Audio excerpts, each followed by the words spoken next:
a sunny day, a car cruises down the road, everything seeming normal. Suddenly, a deer darts across the road. The driver slams on the brakes, but a collision is unavoidable. The impact sends the deer tumbling to the ground. The driver quickly stops the car and gets out, rushing over to check on the animal.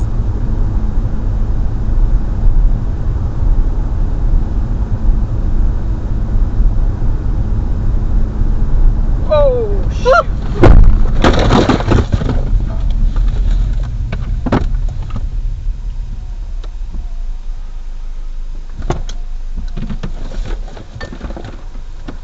Are you okay? Yeah, are you okay? Yeah.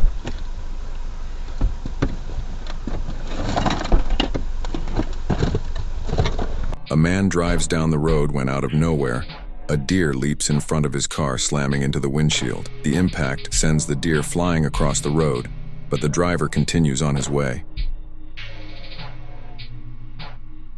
Trains are symbols of power and speed as they move along their tracks, but sometimes life intervenes with unexpected moments during these journeys. On one side, massive machines traveling along the rails. On the other, animals and events that challenge this power. Now, witness the extraordinary and unforgettable moments when trains face the unexpected.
A man, driving calmly, suddenly sees a deer jump into the middle of the road. The deer quickly dashes in front of the car, and the impact causes it to fall to the ground. Injured, the driver immediately stops the car and gets out to check. Oh, that's a deer! Are you okay, baby? Are you okay? I'm okay. Oh, I just fucking killed that deer! Thank God I have a good car! Gets back in his car and continues on his way. Oh, I pulled over on the bad side of the road. I'm gonna pull over there. Okay. Oh, I just killed a deer. Oh, there's nothing I could have done. No, you're... Uh-oh. Put your hands in that already. We're so lucky, baby. I know. We just destroyed a deer and my car is still drivable. That usually doesn't happen. He just jumped right over that freeway wall. We might have got it all on camera. Oh my God, really? Might have. We gotta get a tow truck, or my dad gotta come with his trailer. Why? I can't drive this home! Why not? Oh! Captain, of course! Oh, I'm sorry, I didn't see that! Oh my God. A vehicle is calmly driving along the road when suddenly, a car coming from the opposite lane crashes into a deer. The impact sends the deer flying into the air, landing in the other lane. Afterward, the deer is hit again by another car underneath. The driver immediately stops his car, gets out, and starts inspecting the situation. After checking the condition of the deer, the driver takes some pictures to document the incident and then leaves the scene for safety.